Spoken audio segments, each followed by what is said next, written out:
சென்னை கிண்டி கலைஞர் நூற்றாண்டு மருத்துவமனையில் மருத்துவரை கத்தியால் குத்திய இளைஞரை தற்போது காவல்துறையினர் அழைத்துச் செல்லக்கூடிய நேரலை காட்சிகளை பார்த்துக் கொண்டிருக்கிறோம்.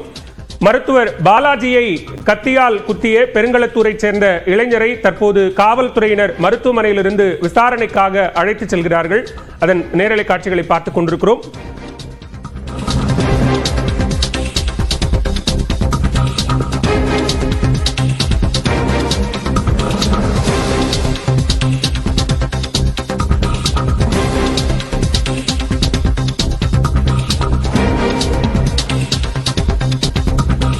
கூடுதல் விவரங்களோடு இணைகிறார் நம்முடைய சிறப்பு செய்தியாளர் கோகுல் மருத்துவமனை வளாகத்திலிருந்து. கோகுல், இந்த விவகாரத்தில் கத்திக்குத்தில் சம்பந்தப்பட்ட இளைஞரினுடைய பின்னணி என்ன, அவருடைய தாய்க்கு என்ன உடல்நல பாதிப்புகள் இருந்தது, அதே நேரத்தில் மருத்துவர் பாலாஜியினுடைய பின்னணி என்ன, விவரங்களை பதிவு செய்யலாம் கோகுல்.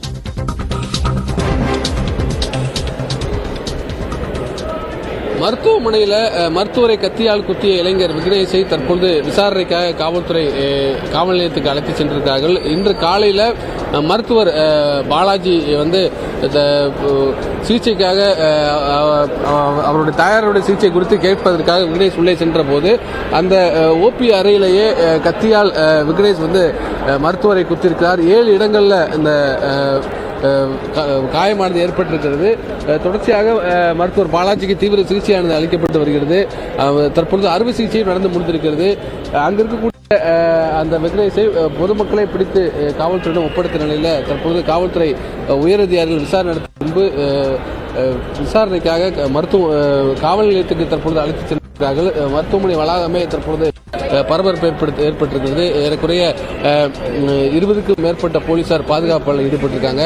தொடர்ந்து இந்த சம்பவம் குறித்து வழக்கு பதிவு செய்துள்ள போலீசார் தொடர்ந்து விசாரணையானது மேற்கொண்டு வராங்க. கிட்டத்தட்ட 6 மாதத்திற்கு மேலாக அந்த விக்னேஷோடைய தாயாருக்கு தொடர்ந்து சிகிச்சை அளிக்கப்பட்டு வந்த நிலையில் திடீரென மருத்துவமனையில் இன்றைய தினம் வரும்போது தாயாருக்கு அளிக்கப்பட்ட சிகிச்சையில் அதிருப்தி அடைந்து கத்தியால் குத்தியதாக சொல்லப்படுகிறது. என்ன மாதிரி பார்க்கலங்க சார், பார்த்தா தான் சொல்ல முடியும். நடந்தது எதுவுமே தெரியாது சார். அதுக்கப்புறம் தான் கீழே வந்து பார்த்தேன். பார்த்ததுக்கு அப்புறம் அங்கே வெறும் பிளட்டா இருந்துச்சு. அங்கே பார்க்கறது யாரையும் விடல. அது சார் காலையில வார்டுக்கு வந்தா சொல்லிட்டு போனாரு. என்ன சொல்றதுன்னு தெரியல சார். என்ன சொன்னாருன்னா, உங்க அக்கௌண்ட்டுக்கு உங்களுக்கு மெசேஜ் வந்திருக்கா பாருங்கம்மா, காப்பீட்டு திட்டம் ஓகே ஆச்சுன்னா ரெடி ஆயிருன்னு சொன்னாரு. அவ்வளவுதான் சார்.